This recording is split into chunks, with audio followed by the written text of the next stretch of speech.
Selamat sore pemirsa, Kabar Merah Putih edisi Jumat 22 Agustus 2025 hadir menjumpai Anda dengan sejumlah kabar penting dan menarik terkait kebijakan Presiden Prabowo Subianto dan jajaran kabinetnya. Saya Shena Damayana, selama 1 jam ke depan akan menemani Anda. Dan pemirsa, inilah Kabar Merah Putih selengkapnya untuk Anda.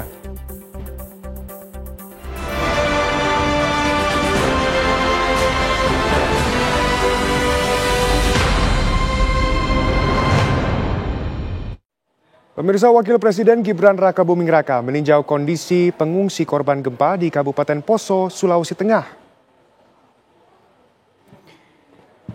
Jumat pagi, Wapres meninjau tempat pengungsian warga terdampak gempa di lapangan sepak bola Desa Tangkura, Kecamatan Poso Selatan, Sulawesi Tengah. Gibran yang didampingi oleh Gubernur Sulawesi Tengah Anwar Hafid dan Bupati Poso Verna Gledes melihat tenda pengungsian yang dijadikan sekolah darurat bagi anak-anak. Selain itu, Gibran menyapa dan menyalami masyarakat terdampak bencana gempa. Ia juga memberikan santunan kepada keluarga korban meninggal dunia dan menyaksikan penyerahan bantuan kebutuhan dasar oleh BNPB kepada warga terdampak.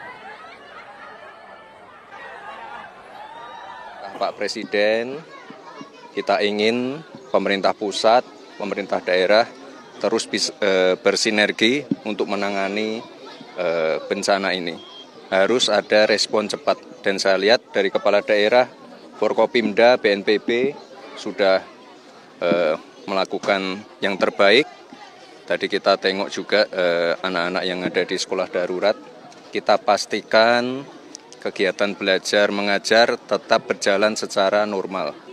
Lalu fasilitas-fasilitas seperti sekolah, mungkin ada puskesmas, tempat-tempat lain, fasilitas-fasilitas lain nanti akan kami perbaiki atau dibangun ulang. Beralih ke kabar lain pemirsa, sebanyak 2.221 guru sekolah rakyat hari ini mengikuti pembekalan di G-Expo Kemayoran, Jakarta Pusat. Para guru ini mendapatkan pembekalan dari beberapa menteri Kabinet Merah Putih dan praktisi pendidikan. Di antaranya, Menteri Pendidikan Dasar Menengah Abdul Mu'ti. Para guru menerima pembekalan mengenai sistem kurikulum hingga penyerapan materi formal dan adaptif. Abdul Mu'ti mengatakan kemampuan para siswa yang diasah tak hanya secara formal, tetapi juga di sektor teknis dan disesuaikan dengan kebutuhan pasar saat ini. Sementara itu, Menteri Sosial Syaifullah Yusuf sempat menyoroti masalah mundurnya guru sekolah rakyat. Menurutnya hal itu bukan masalah karena Mendikdasmen masih memiliki banyak calon guru untuk sekolah rakyat.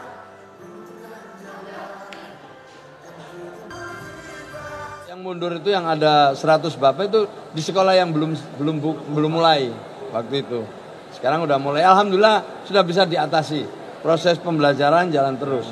Yang perlu saya tegaskan itu bahwa ketika mereka mengikuti seleksi itu kan sudah menandatangani sejumlah dokumen gitu loh. Siap ditempatkan dimanapun, tapi ketika dipanggil nggak datang. Nah ini kita hormati saja, kita tidak persoalkan. Mungkin mereka sudah dapat penempatan P3K di daerah atau mereka terlalu jauh dari domisilinya, kita maklumi saja. Karena Prof. Mu'ti ini punya cadangan puluhan ribu guru yang telah lulus PPG.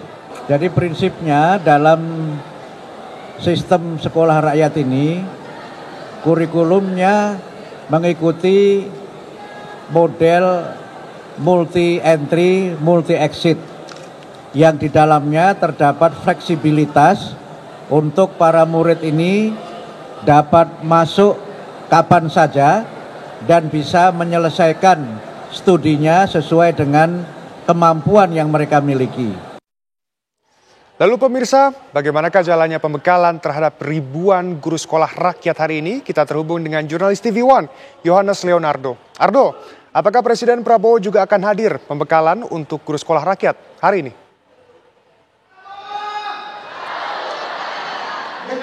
Ya, selamat sore Shena. Untuk rangkaian retret bagi para guru sekolah rakyat. Ini yang dihadiri lebih dari 2.221 guru, termasuk 154 kepala sekolah.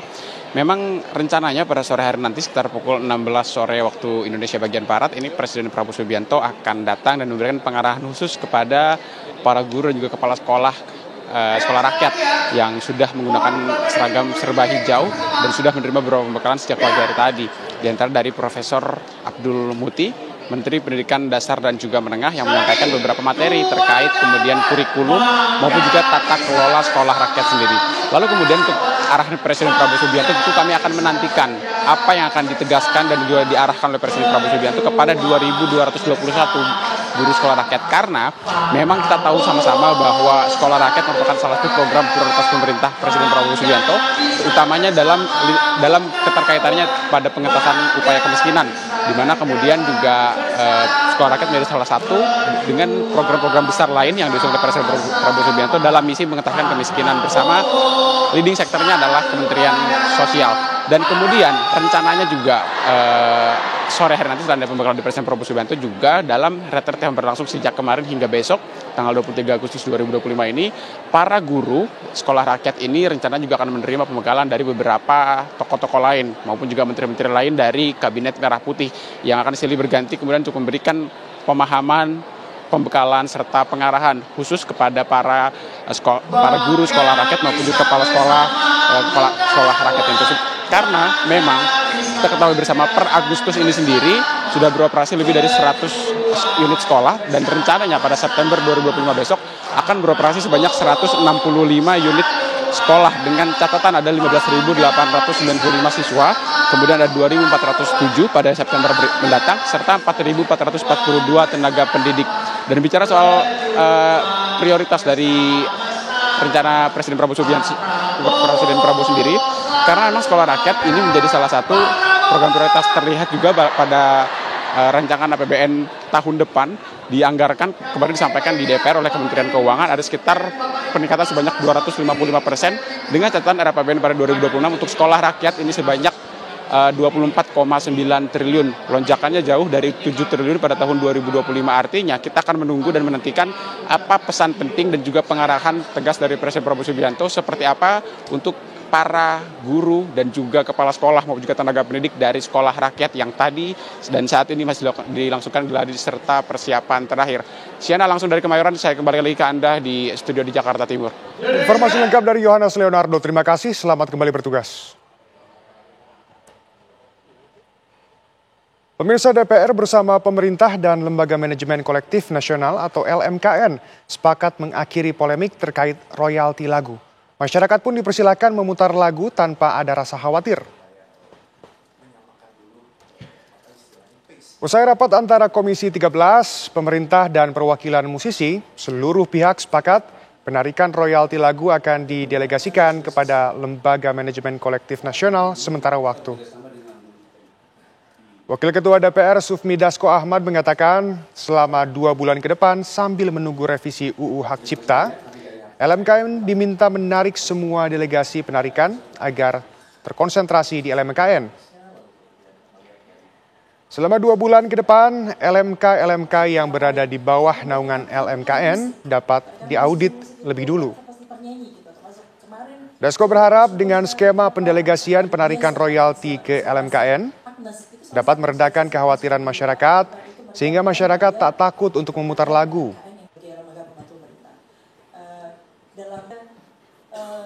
Dalam 2 bulan ini berkonsentrasi untuk menyelesaikan undang-undang kita. Dan tadi telah disepakati bahwa delegasi penarikan royalti akan dipusatkan di LMKN sambil menyelesaikan undang-undang kita dan dilakukan audit untuk transparansi kegiatan-kegiatan penarikan royalti yang ada selama ini. Nah, untuk itu kepada masyarakat luas diharapkan untuk tetap tenang, untuk dapat kembali seperti sedia kala memutar lagu tanpa takut, untuk kemudian menyanyi juga tanpa takut. Sementara itu, pemirsa, Menteri Keuangan Sri Mulyani menghadiri rapat kerja bersama Komisi 11 DPR hari ini. Assalamualaikum warahmatullahi wabarakatuh. Dalam rapat yang juga turut dihadiri oleh Menteri PPN, Kepala Bappenas, Gubernur Bank Indonesia, Ketua DKOJK, Sri Mulyani memaparkan 8 program prioritas pada APBN 2026. Program prioritas itu mulai dari ketahanan pangan, ketahanan energi, makan bergizi gratis, Koperasi Merah Putih, program pendidikan, program kesehatan, pertahanan, hingga akselerasi investasi dan perdagangan. Menteri Keuangan kemudian memaparkan alokasi anggaran dalam APBN 2026 untuk masing-masing program prioritas. Dalam rangka mencapai Indonesia tangguh, mandiri, dan sejahtera. 8 agenda prioritas Presiden terkait asumsi makro. Sebelum kami sampaikan sebagai Pemirsa, Wakil Presiden Gibran Rakabuming Raka angkat bicara mengenai operasi tangkap tangan terhadap Wakil Menteri Tenaga Kerja Immanuel Ebenezer. Kabar selengkapnya saat lagi, tetap bersama kami.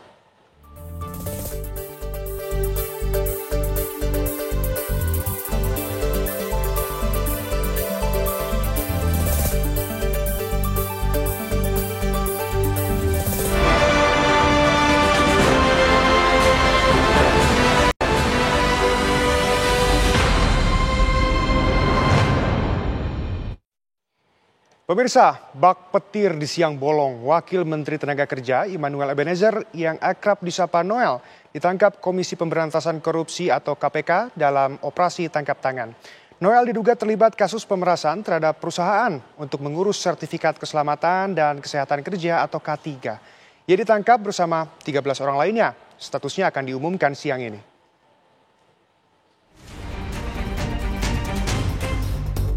Komisi Pemberantasan Korupsi melakukan operasi tangkap tangan terhadap Wakil Menteri Ketenagakerjaan Immanuel Ebenezer. Immanuel Ebenezer atau akrab disapa Noel ditangkap pada Rabu malam bersama 13 orang lainnya di wilayah Jakarta. Dalam kesempatan tersebut, penyidik KPK turut mengamankan sejumlah barang bukti, 15 kendaraan roda 4 dan 7 kendaraan roda 2. Kini seluruh barang bukti tersebut telah diboyong ke gedung KPK. Noel saat ini masih menjalani pemeriksaan dari penyidik KPK yang memiliki waktu selama 1 kali 24 jam untuk memutuskan status penangkapannya. Juru bicara KPK Budi Prasetyo belum mau merinci terkait kasus apa yang menjerat Noel, namun diduga terkait kasus pemerasan terhadap sejumlah perusahaan untuk mengurus sertifikat keselamatan dan kesehatan kerja atau K3. Kegiatan ini terkait dengan perkara apa? Pihak-pihak siapa saja yang diamankan, tentu nanti kami akan update ke teman-teman. Jadi kita tunggu dulu. Ya nanti kami lokasinya dulu aja. Sementara lokasi di wilayah Jakarta. Sementara itu, Menteri Ketenagakerjaan Yasirli menyatakan prihatin terkait operasi tangkap tangan yang diduga koleganya Wakil Menteri Ketenagakerjaan Immanuel Ebenezer. Meski demikian, Yasirli menghormati dan mendukung langkah KPK. Saya prihatin dan menyayangkan peristiwa dugaan tindak pidana korupsi yang saat ini sedang diproses oleh KPK. Saya menghormati proses hukum yang sedang dijalankan oleh KPK dan mendukung berbagai langkah KPK dalam melakukan penindakan pelaku korupsi. Rencananya, Jumat siang ini Komisi Pemberantasan Korupsi akan menjelaskan konstruksi perkara dan kronologi tangkap tangan serta penentuan status Wamenaker Immanuel Ebenezer. Tim TV One mengabarkan.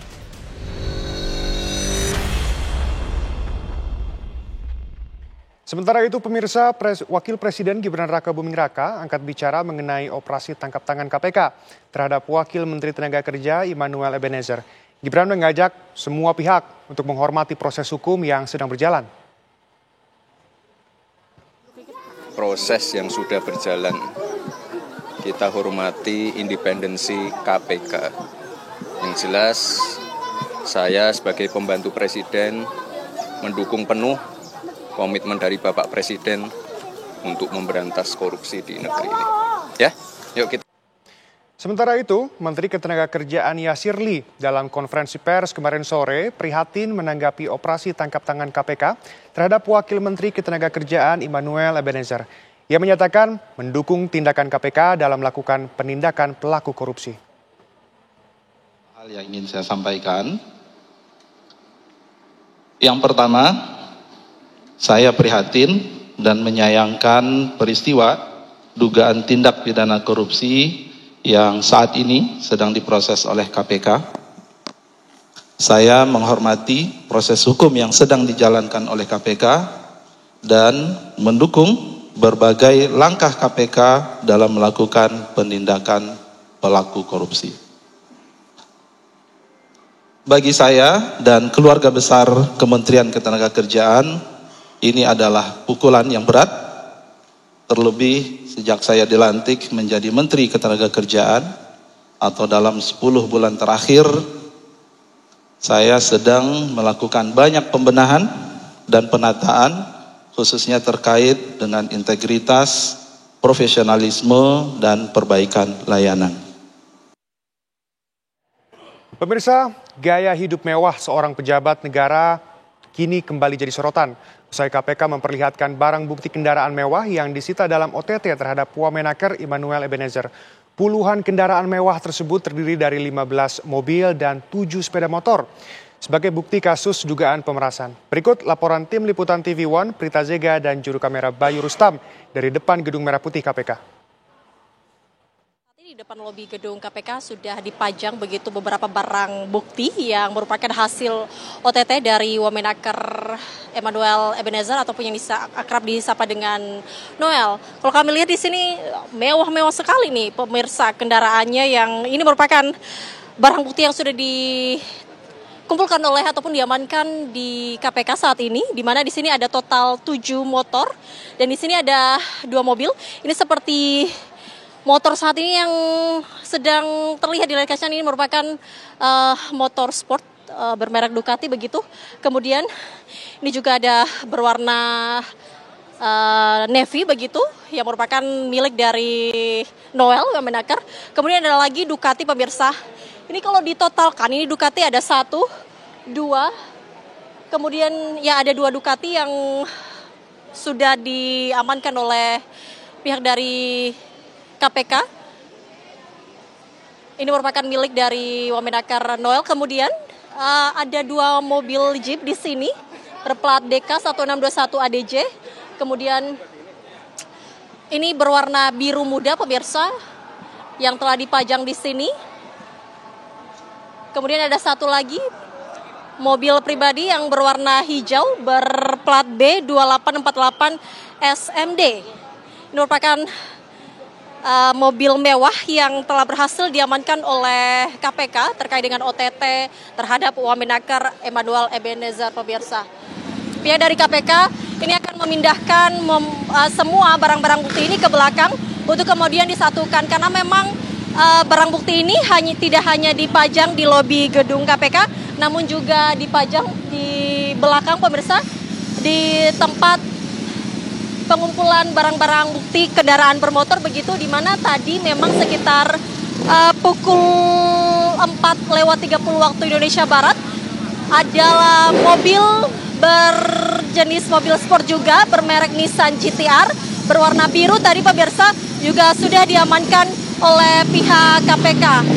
Tadi memang total ada 21 kendaraan bermotor yang sudah diamankan ataupun yang akan diamankan oleh pihak KPK total keseluruhannya, di mana dari 21 tersebut ada 16 mobil mewah, kemudian juga ada 5 kendaraan bermotor yang menjadi barang bukti dalam OTT ataupun penangkapan dari Wamenaker Immanuel Ebenezer ataupun juga Noel begitu.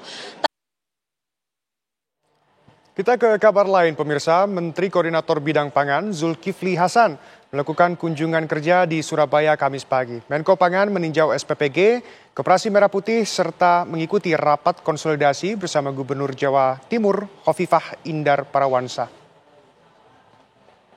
Menko Pangan meninjau operasional Satuan Pelayanan Pemenuhan Gizi Wonocolo di Jalan Jemur Andayani 15 Surabaya. Kunjungan ini dilakukan untuk memastikan program pemenuhan gizi masyarakat berjalan dengan baik. Dalam peninjauan tersebut, Zulkifli Hasan menegaskan pentingnya penyediaan makanan bergizi yang merata dan terjangkau, khususnya bagi kelompok rentan. Setelah meninjau SPPG di Surabaya, Menko Pangan mengunjungi Koperasi Kelurahan Merah Putih di Jambangan, Surabaya. Dalam kesempatan tersebut, Zulhas menargetkan percepatan pembentukan KKMP di 153 kelurahan seluruh kota Surabaya. Koperasi Merah Putih yang ditempatkan di kantor kelurahan diharapkan menjadi pusat ekonomi baru bagi masyarakat. Nasional Agustus ini terjadi percepatan karena SPPI-nya sudah selesai dilatih oleh Pak Wamen kita ya di Unhan sana, sehingga terjadi percepatan. Kalau bulan lalu 7 jutaan, bulan ini sudah datanya 20 juta. Mudah-mudahan kita bisa ngejar sampai akhir Desember nanti bisa 80 juta karena petugasnya semua sudah hampir selesai. Selain itu, sejumlah menteri, wakil menteri Kabinet Merah Putih, Forkopimda Provinsi Jawa Timur, Bupati, Wali Kota se-Jawa Timur, dan stakeholder terkait melaksanakan rapat konsolidasi program prioritas nasional bidang pangan di kantor Sekda Provinsi Jawa Timur. Rapat yang dipimpin Menko Pangan ini membahas pelaksanaan dan percepatan program prioritas Presiden Prabowo seperti makan bergizi gratis dan koperasi desa, Kelurahan Merah Putih di wilayah Jawa Timur. KDKMP ini yang beroperasi baru 68. Kami terima kasih Pak Menko, ada Bupati Wali Kota, ada Forkopimda Kabupaten Kota yang insya Allah siap melakukan berbagai percepatan dengan beberapa catatan yang nanti kami ingin sampaikan. Jadi yang pada tanggal 15 Agustus kemarin Pak Menko, Pak Presiden pada pidato kenegaraan menyampaikan 20 juta yang sudah menerima manfaat MBG. Di Jawa Timur sendiri sudah 1,9 juta. Terima kasih Pak Menko, salam hormat untuk Pak Presiden. Rakor juga membahas regulasi baru pangan dan koperasi, diantaranya Perpres Tata Kelola Pupuk Subsidi dan Perpres Program MBG yang masih dalam tahap finalisasi. Dari Surabaya, Jawa Timur, tim TV One mengabarkan. Pemirsa, Satgas Garuda Merah Putih 2 berhasil menyalurkan total 61,7 ton logistik melalui udara. Kabar selengkapnya saat lagi, tetap bersama kami.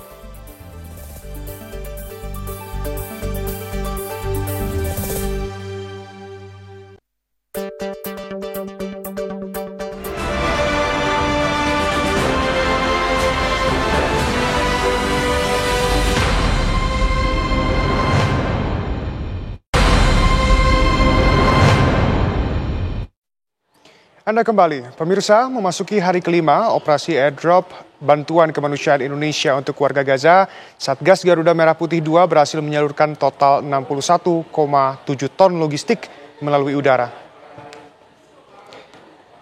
Sejak dimulai pada 17 Agustus lalu, operasi airdrop bantuan logistik untuk warga Gaza terus berjalan. Hingga hari kelima, Satgas Garuda Merah Putih 2 telah menyalurkan total 61,7 ton bantuan melalui udara.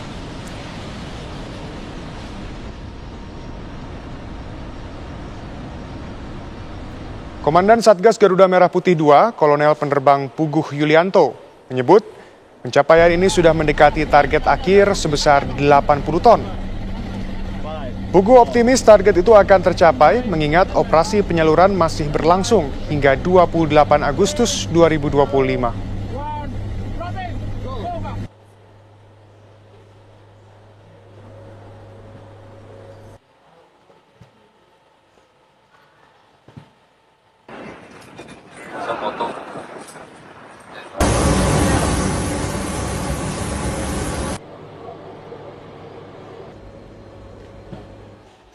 Lalu pemirsa, bagaimanakah proses pengiriman bantuan kemanusiaan untuk warga Gaza hari ini? Kita bergabung dengan jurnalis TV One Fahrial Nugraha dari Jordania. Fahrial, bagaimana situasi terkini dari misi airdrop yang sedang berlangsung? Baik, Siena dan pemirsa di tanah air, dapat kami kabarkan Indonesia hingga kini masih terus menjalankan misi kemanusiaan untuk warga Palestina di Gaza. Setidaknya sejak tanggal 17 Agustus lalu, Indonesia masih secara konsisten memberikan bantuan logistik untuk warga Gaza. Sejak tanggal 17 Agustus di periode pertama pemberian bantuan kemanusiaan untuk warga Gaza, Indonesia hingga hari kemarin, artinya 2 hari kemarin, telah mencapai penyaluran bantuan logistik hingga 60,2 ton. Dan Komandan Satgas Garuda Merah Putih 2 Kolonel Penerbang Puguh Yulianto juga menyebut bahwa pencapaian ini sangat penting dan Satgas optimis akan dapat menyelesaikan seluruh misi kemanusiaan ini hingga tenggat waktu yang ditentukan, yaitu pada tanggal 28 Agustus mendatang. Perlu kami sampaikan pula, dalam kemanusiaan ini Satgas menargetkan tiga pendistribusian logistik, yaitu pada periode pertama Satgas berhasil menyalurkan bantuan logistik mencapai 17,8 ton yang bertepatan di Hari Kemerdekaan Republik Indonesia. Lalu di target berikutnya dapat mencapai 45, ton dan target terakhir yaitu 80 ton. Dan target-target ini juga, angka-angka dalam target tadi yaitu juga melambangkan peringatan Hari Kemerdekaan Republik Indonesia yang ke-80. Dapat kami sampaikan pula, tim Satgas hingga saat ini seluruhnya dalam kondisi sehat, baik, dan masih terus bersemangat untuk dapat menyelesaikan misi hingga akhirnya dapat menuntaskan target-target hingga 80 ton penyaluran bantuan logistik untuk warga Palestina di Gaza. Demikian sementara yang bisa kami sampaikan dari Jordania, kami kembalikan ke studio. Laporan lengkap dari Fahrial, terima kasih. Hati-hati dalam bertugas. Kita ke kabar lain pemirsa, tangis ibu dari Nazwa Alia, WNI berusia 19 tahun, yang kini jenazahnya tertahan di Kamboja, pecah saat mengungkapkan nasib tragis putrinya. Ia mengaku anaknya dibawa pria asing, kenalan sang ibu saat bekerja di Malaysia. Laniari Hasibuan, ibu korban, Kamis pagi mendatangi kantor Balai Pelayanan Perlindungan Pekerja Migran Indonesia atau BP3MI Sumatera Utara untuk melaporkan dan meminta bantuan terkait pemulangan jenazah anaknya yang membutuhkan biaya hingga $8.500 untuk pemulangan ke tanah air. Sedangkan untuk jika memilih dikebumikan di sana, biayanya sebesar $4.000. Namun, BP3MI Sumatera Utara mengaku tidak memiliki anggaran untuk biaya pemulangan jenazah dari luar negeri dan tengah berkoordinasi dengan KBRI di Kamboja. Kita analisanya sedikit gitu, Pak. Ketika dia ajak anak ini kan tidak tahu. Kan lagi-lagi ulang ya, biar didengar sama-sama apa itu problemnya. Pemirsa, Menteri Koordinator Bidang Infrastruktur dan Pembangunan Kewilayahan Agus Harimurti Yudhoyono meninjau proyek tempat pembuangan akhir yang disulap menjadi objek wisata edukasi terbesar di Jawa Timur. Kabar selengkapnya saat lagi, tetap bersama kami.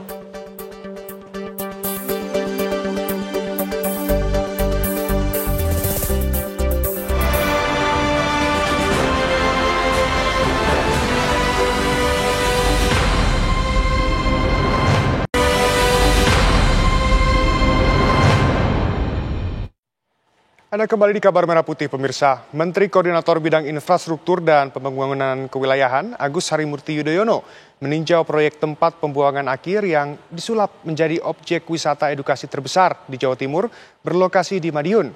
TPA yang semula identik dengan tempat kotor bertransformasi menjadi kawasan produktif, edukatif. Wisata yang nanti ada di Kota Madiun. Menko Bidang Infrastruktur dan Pembangunan Kewilayahan Agus Harimurti Yudhoyono meninjau proyek tempat pembuangan akhir TPA yang dikelola menjadi objek wisata edukasi terbesar di Jawa Timur, berlokasi di Winongo, Mangunharjo, Kota Madiun. AHY mengelilingi gunungan sampah yang kini telah disulap menjadi wahana wisata edukasi dengan beraneka macam tanaman buah dan bunga. Di hadapan ratusan warga perwakilan komunitas Pawitan Dirogo, Pacitan Ngawi, Magetan, Madiun, dan Ponorogo, AHY mengaku sangat bangga dan mengapresiasi langkah inovasi yang diinisiasi oleh Wali Kota Madiun, Maidi.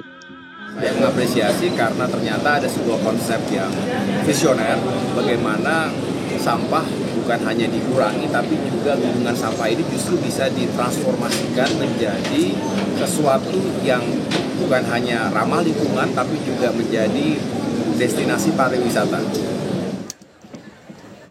TPA yang semula identik dengan tempat kotor bertransformasi menjadi kawasan produktif, edukatif, dan menjadi wahana wisata. Yang paling utama, bisa menjadi berkah bagi warga Kota Madiun. Dari Madiun, Jawa Timur, Miftahul Ervan, TV One mengabarkan. Pemirsa, tunjangan rumah bagi anggota DPR RI senilai 50 juta rupiah per bulan terus mendapat sorotan tajam dari publik. Ketua DPR RI Puan Maharani angkat bicara. Ia menegaskan tidak ada kenaikan gaji, melainkan kompensasi setelah rumah jabatan dikembalikan kepada negara. Yang saya bisa sampaikan sebagai pimpinan DPR, saat ini tidak ada kenaikan gaji. Yang ada perubahan adalah sekarang semua anggota DPR tidak mendapat rumah jabatan di Kalibata, karena semua rumah jabatan yang di Kalibata dan satu lagi di mana? Ulu Jami sudah kami serahkan kepada pemerintah atau kepada negara, dan memang ada kompensasi terkait rumah jabatan kepada anggota DPR, karena anggota DPR itu kan juga datang dari daerah-daerah yang mana cuman itu saja yang ada perubahan, yang lain-lain tidak ada perubahan. Itu saja. Itu sudah dikaji dengan sebaik-baiknya sesuai dengan kondisi ataupun harga yang ada di Jakarta, karena kan kantornya ada di Jakarta. Namun apapun, kami pimpinan DPR akan memperhatikan aspirasi dan apa yang disampaikan oleh masyarakat. Tolong selalu awasi kinerja dari kami di DPR. Kalau kemudian ada hal-hal yang memang dianggap masih belum sempurna, masih terlalu berlebihan, tentu saja kami akan mengevaluasi hal tersebut. Namun hal tersebut sudah menjadi satu hal yang kami kaji dengan baik dan merupakan hal yang sudah dikaji untuk 580 anggota DPR yang datang dari 38 provinsi. Jadi namun apa yang menjadi aspirasi dan masukan dari masyarakat akan kami sangat perhatikan. Kita ke kabar lain, pemirsa. Hari ini Komisi Pemberantasan Korupsi atau KPK memanggil Lisa Mariana untuk diperiksa sebagai saksi kasus korupsi pengadaan iklan di Bank Pembangunan Daerah Jawa Barat dan Banten atau BJB. Lisa Mariana tiba di gedung KPK ditemani oleh kuasa hukumnya sekitar pukul 11.30 waktu Indonesia Barat. Selain Lisa, KPK hari ini juga turut memanggil anak dari Presiden ketiga B.J. Habibie, yakni Ilham Akbar Habibie, sebagai saksi. Kasus korupsi pengadaan iklan di BJB ini terjadi pada saat Ridwan Kamil menjadi Gubernur Jawa Barat. Dalam kasus ini, KPK telah menetapkan 5 orang tersangka. Salah satunya adalah Yudi Renaldi, Dirut Bank BJB. Perbuatan kelima tersangka telah menimbulkan kerugian negara hingga 222 miliar rupiah.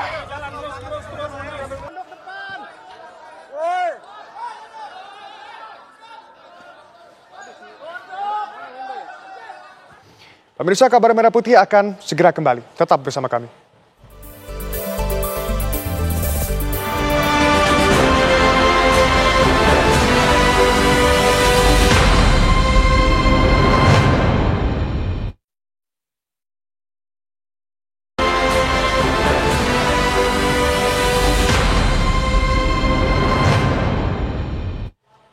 Pemirsa, Indonesia dan Jerman berkomitmen meningkatkan kerjasama perdagangan dan investasi menjelang perjanjian Kemitraan Ekonomi Komprehensif Indonesia Uni Eropa atau SEPA yang direncanakan berlaku pada 2026. Menteri Luar Negeri Jerman, Johann Wadephul, menegaskan kembali komitmen Jerman bersama Jepang untuk mendukung implementasi program transisi energi berkeadilan di Indonesia yang didanai Berlin, Tokyo, dan negara maju lainnya.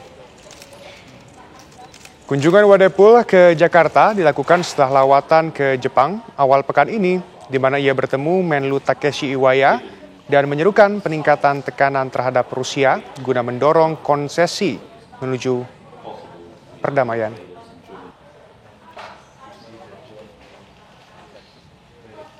Kami sama-sama berharap implementasi Indonesia EU CEPA yang ditargetkan selesai pada 2026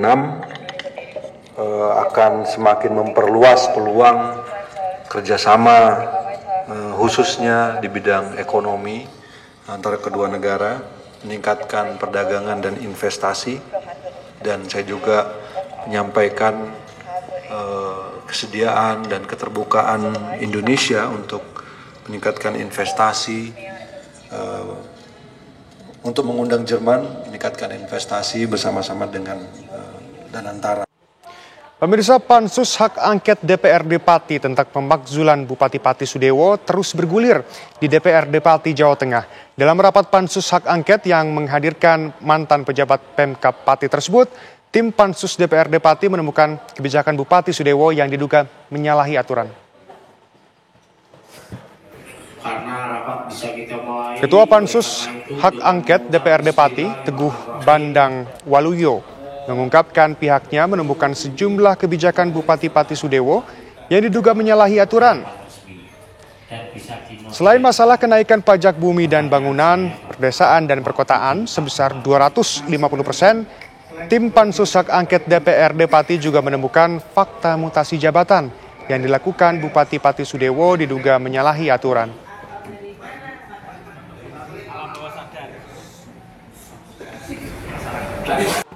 Karena yang dimaksud menghilangkan dokumen ini apa dan tidak. Dan pemirsa, kabar tersebut sekaligus menutup jumpa kita hari ini. Sesaat lagi Anda dapat menyaksikan program Berita Utama Kriminal. Saya Shena Damayana mewakili seluruh kru yang bertugas mengucapkan terima kasih dan sampai jumpa.